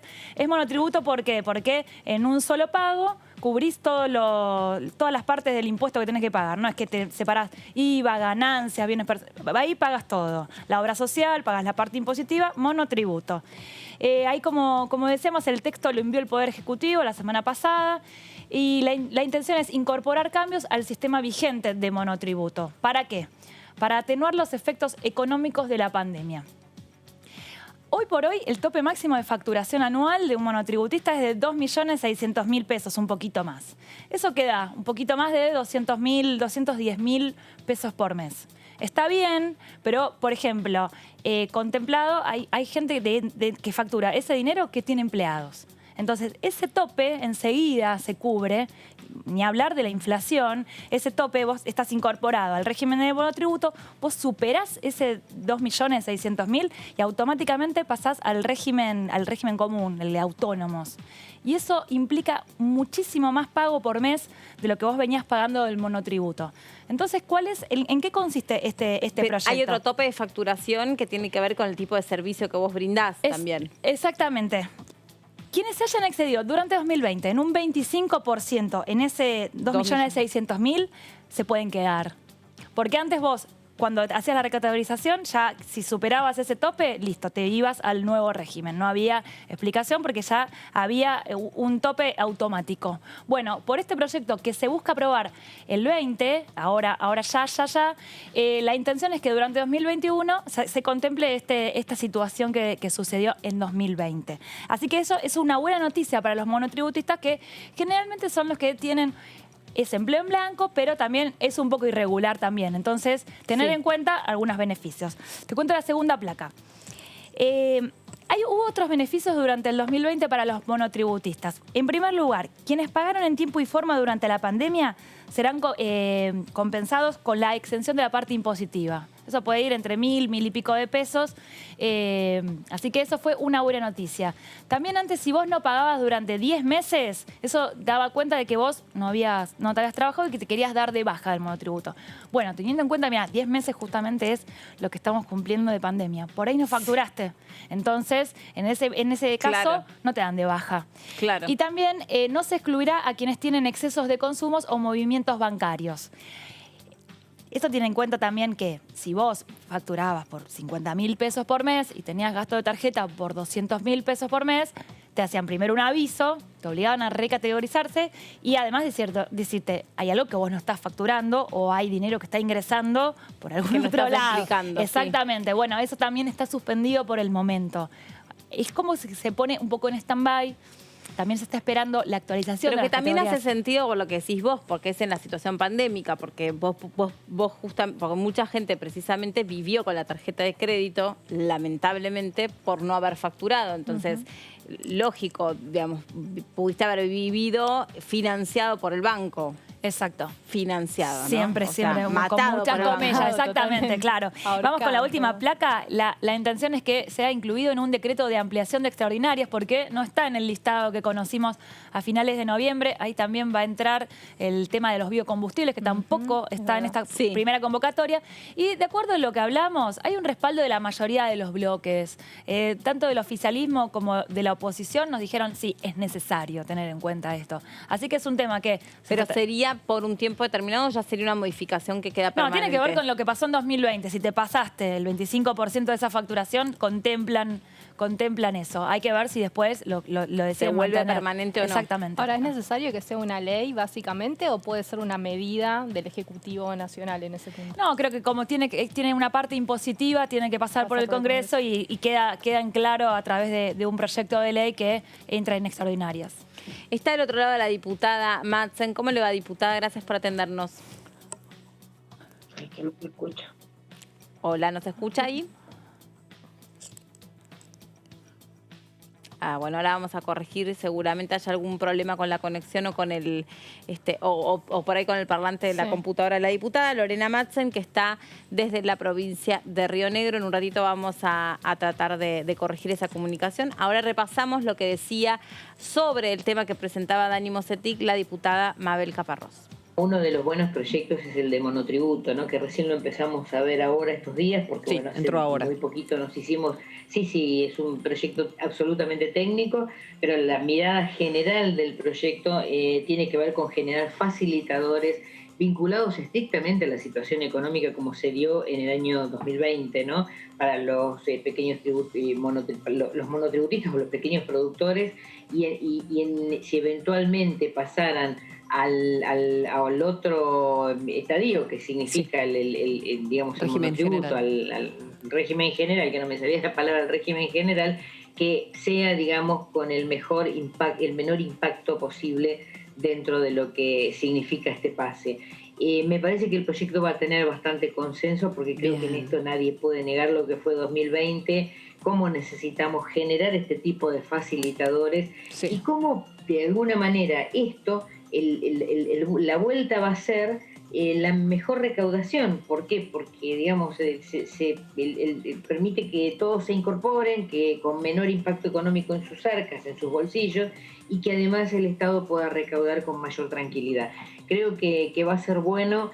Estamos viéndolo en detalle ahora, pero me parece que es un proyecto que va a tener buenos consensos, creo que en oposición y en oficialismo, porque es absolutamente necesario y urgente, porque tiene que ser tratado, creo que es antes del 20 que se da el cambio de la recategorización, ¿no? Un poco más.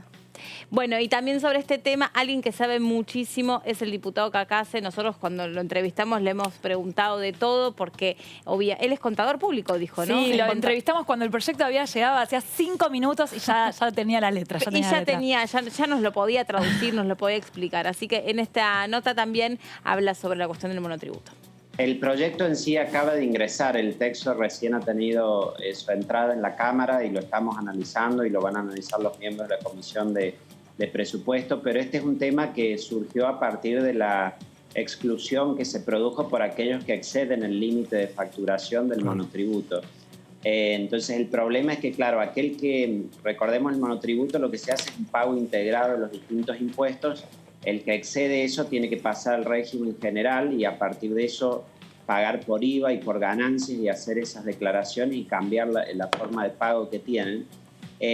Y aquí hay una situación de que el 75% de los que están en la última categoría se pasó en al menos hasta un 25% de la facturación. Entonces es a ese universo que la AFIP le está bajo este proyecto proponiendo una regularización para que no queden automáticamente excluidos y con eso tengan que pasar a pagar mucho más de repente. Tengamos en cuenta que es una categoría que está hecha sobre todo para los cuentapropistas, que no están ni como autónomos en el régimen general, ni tampoco son asalariados dependientes, sino que en general son independientes, muchos profesionales también, que facturan bajo este régimen y que es un régimen que tiene categorías según el nivel de facturación que se tiene y según el tipo de actividad que se realiza. Y el asunto problemático es que cuando uno excede el monto de facturación límite del monotributo, en general te implica muchísimas más obligaciones tributarias. Entonces no es menor para el contribuyente, no solo en cuanto al monto de pagar, sino en cuanto al cumplimiento de obligaciones que debe hacer cuando pasa de un régimen a otro, ¿no? Del monotributo al régimen general de IVA y ganancias. Es un quilombo. Sobre el tema de los biocombustibles, hay alguien que sabe, que estudió, que se formó, sacó muy buena nota. Bien, ¿no? Fue Dani Mosetti. La técnica. Sí. Tuve que estudiar. Me mandan a todos los temas que tengo que estudiar, los de economía, porque no quiero decir un número que no sea incorrecto, porque después me dice Cacase que meto la pata. No, claro que medio que te No quiero. Hablamos de eso en un ratito, ¿te parece? Sí. Porque ahí vamos a reconectar o intentar a la diputada Madsen a ver si nos está escuchando. Diputada, ahí está. ¿Cómo anda? ¿Bien? ¿Me escuchan bien? Sí, ahora sí. ¿Cómo está? Ahí está.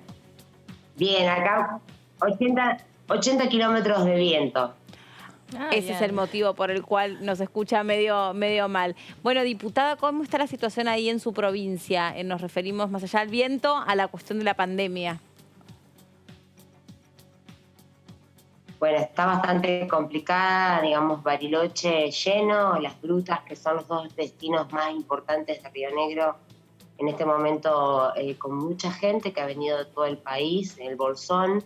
Yo estuve en la cordillera el fin de semana, realmente muy lleno, y lo que me preocupó, bueno, visité donde se van a instalar los hospitales modulares que venían a reforzar un poco, porque recordemos que Río Negro fue la primer provincia en colapsar, en tener que elegir a quién darle un respirador y a quién no. Pasamos y atravesamos un año difícil en todo sentido, con un sistema sanitario totalmente colapsado, y bueno, y ahora le sumamos que obviamente entendemos al sector empresario que necesita funcionar, y entendemos que lo que ha faltado aquí es la previsión de cómo llegar a esta instancia de la temporada para tener adecuadamente nuestro sistema sanitario. Esto no lo estamos viendo y la promesa del gobierno nacional y del gobierno provincial era tener los hospitales modulares reforzando lo que era el sistema actual. Y bueno, y visitándolo tenemos solamente las bases y ya, bueno, digamos, la temporada ya está a pleno.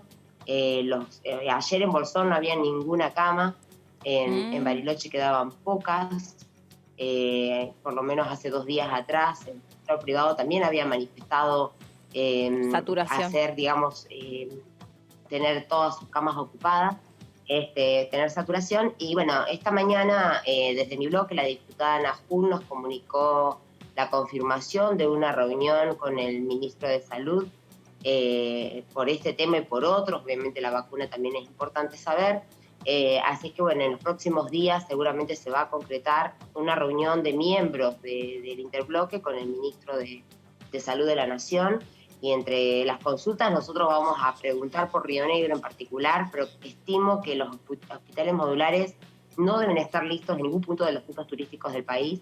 Y eso es preocupante porque los números del COVID no paran, ¿no? Eso es lo que vemos.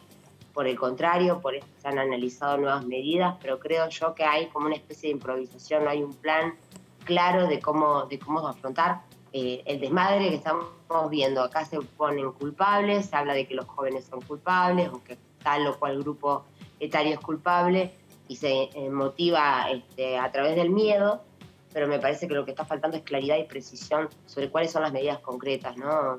No podemos volver a la restricción absoluta, no es la forma y no estamos viendo la concreción, digamos, de las políticas que necesitamos, ¿no? Diputada, ¿qué tal? Verónica Benaim la saluda. La consulta respecto a lo que está mencionando. Por un lado, ¿cómo se ha limitado el ingreso del turismo a la provincia? ¿O se han pedido nuevos requisitos? ¿Se está haciendo hisopado? Como para consultarle respecto a eso, porque bueno, aquí desde Buenos Aires a los que ingresan a la capital federal ya se les está haciendo nuevamente el hisopado. Y por otro, bueno, ¿cómo está el tema de la aplicación de la vacuna?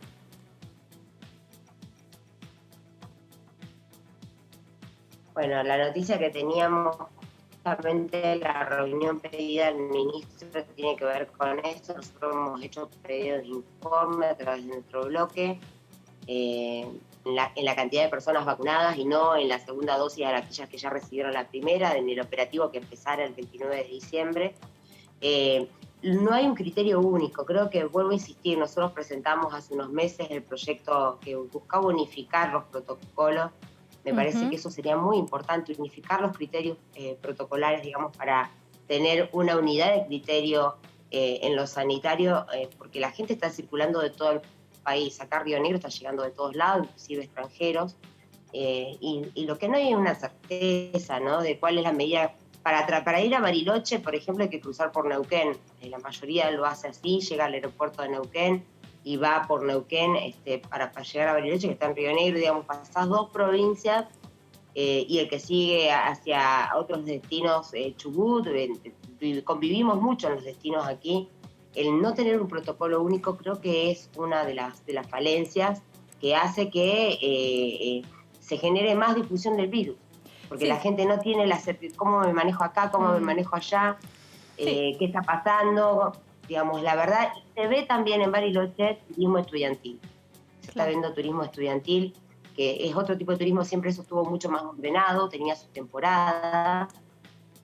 Y ahora es como que está todo junto.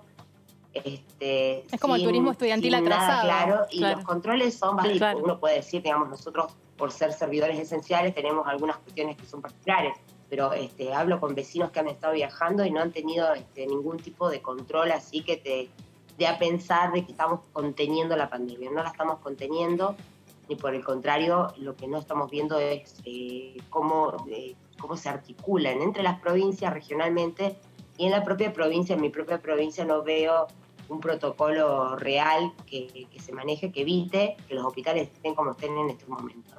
Diputada, ¿qué tal? Buenas tardes. Daniela Mosetic. La consulto sobre lo que nos anticipaba recién de la convocatoria a un diálogo con el ministro de Salud, Ginés González García. ¿Hay fecha de eso? ¿Y quiénes serían los que participan? ¿Solo Interbloque Juntos por el Cambio, por el pedido que ya vienen realizando, o cómo es el formato? Sí, bueno, tiene que ver con esto, un pedido que se viene realizando en realidad. Ahí hubo también una especie de discusión interna en relación a que nosotros habíamos solicitado la presencia del ministro en el Congreso, y ahora va a ser una reunión un poco más acotada con algunos representantes del interbloque con el ministro, y lo que seguimos insistiendo, ojalá que esta sea la previa a una visita pública al Congreso de la Nación, donde todos los bloques puedan consultar, que todos podamos saber y llevar también las respuestas a nuestras respectivas provincias, independientemente del partido político que seamos. Por eso está bien, todos los espacios de diálogo son importantes, para que podamos dar certeza a la población. La gente no está con la información clara ni de la vacuna ni de los protocolos, insisto. Me parece que lo que nos está faltando es una comunicación mucho más fluida y clara para que nosotros podamos retransmitir a nuestros vecinos, y a su vez que esto permita un mejor cuidado, porque los números son alarmantes diariamente, ¿no? Y ahora no hemos bajado el nivel de contagios por la zona de la Patagonia, ¿no? Le consulto, ¿por qué hay tanta determinación dentro del partido frente a este contexto, o a pesar de este contexto, para que vuelvan las clases el 17 de febrero, diputada? Bueno, yo creo que es necesario, por eso digo, no podemos seguir o volver a paralizar. Estamos en un momento donde se incrementa el número de contagios y demás, pero creo que tiene que ver con otras cuestiones, con falta de organización real. Pero la actividad tiene que suceder. El turismo no da para más. Realmente he hablado con hoteleros, con gastronómicos, no están teniendo la ayuda de ningún tipo, o sea, no hay ATP, acá no hay IFE, con lo cual la actividad tiene que darse porque estamos ante otra situación también que es grave, que es la cuestión económica. Ahora, para que puedan convivir la cuestión sanitaria con la cuestión económica, necesitamos una mejor organización, y eso es lo que estamos reclamando. El mismo sentido para todos los rubros. La educación es importante que vuelva. Hay chicos acá, en mi pueblo, la semana pasada tuvimos 2 suicidios de adolescentes. Los jóvenes creo que han sido uno de los más afectados también en esta situación que se ha vivido, y entonces necesitamos contener. Necesitamos que puedan volver al deporte, que puedan volver a las clases, pero para esto con una organización, y es lo que está faltando. Ya el parate total de nuevo no sirve, creo que hay una cuestión también inclusive de parte de quienes controlan, de una ineficacia en el control también, pero es la falta de organización. Por eso insisto, creo que tienen que volver a las clases, creo que tienen que estar las actividades funcionando, pero que tienen que estar con protocolos claros, con políticas claras, con una organización real en el marco que estamos viviendo. Hemos tenido un año, dentro de 2 meses ya vamos a cumplir un año en esta situación, y lo que no vemos es una organización para funcionar, para movernos, que necesitamos hacerlo, pero con organización, ¿no? Diputada, pensaba en esto de la ayuda que usted decía que no tiene el sector del turismo. ¿Qué pasa con la aplicación de la ley de turismo que sancionó el Congreso de la Nación? Bueno, la verdad que fue, como ya lo habíamos preanunciado, realmente hubiéramos querido que fuera eficaz, eficiente. No ha sido una ley, por lo menos con los espectadores que hemos hablado, todavía no han visto el beneficio de esa aprobación. Como decíamos también, era necesaria la aplicación o que se sancione una ley de emergencia para el turismo. El turismo no está satisfecho. La única forma que tiene es la activación, como está pasando ahora. Estoy hablando, como les decía, con algunos prestadores, y en los que han podido trabajar, bueno, esos quizás son los que pueden decir o dar cuentas de una especie de recuperación o movimiento de motor. Pero hay muchos que directamente tuvieron que cerrar, vender, mal vender. Está pasando en todo el país, no solamente acá en Río Negro. El sector gastronómico de la misma manera. El sector del transporte también. No pueden sobrevivir si no se les da una ayuda real, que es una inversión en definitiva para que no se caigan del todo. Yo creo que lo que se aprobó es un montón de buenas intenciones, pero que en la práctica es bastante inviable. La devolución de quien hace un viaje del dinero no llega al prestador. Se nos están cayendo los prestadores, se nos están cayendo las pymes, y lo que necesitamos también es articular una ayuda, un salvataje que permita sostenerlo, porque si no lo sostenemos perdemos contribuyentes, si se quiere, para pensarlo del otro lado del mostrador. Se caen contribuyentes y se sigue cayendo la recaudación del Estado. Entonces, por propia o en defensa propia, el Estado tiene que acompañar al sector que con esta temporada puede llegar a tener algunos privilegiados, pero hay muchos que lamentablemente no van a contar con la actividad para la temporada. Diputada, le pido una pequeña reflexión sobre un artículo que salió estos días, porque España se convierte en uno de los primeros países en equiparar la licencia por paternidad respecto de la licencia por maternidad para aquellos flamantes padres. Algo que aquí se viene en nuestro país requiriendo, reclamando, digamos, tanto hemos avanzado en adquisición de derechos las mujeres, pero en este punto, cuando llega la hora de la verdad, cuando las mujeres tenemos nuestros hijos, nosotras somos las que tenemos que ingeniárnosla, no solo con nuestro cuerpo, sino con nuestras finanzas y con nuestro trabajo para volver rápido a trabajar, y al mismo tiempo poner de nuestra plata para que alguien cuide a nuestros hijos sin poder repartir esto de la licencia de padres, porque padres somos dos. ¿Por qué nunca se pudo avanzar en esta cuestión? ¿Por qué nuestro país tiene tanto atraso, siendo que ha logrado tanto avance en otros derechos?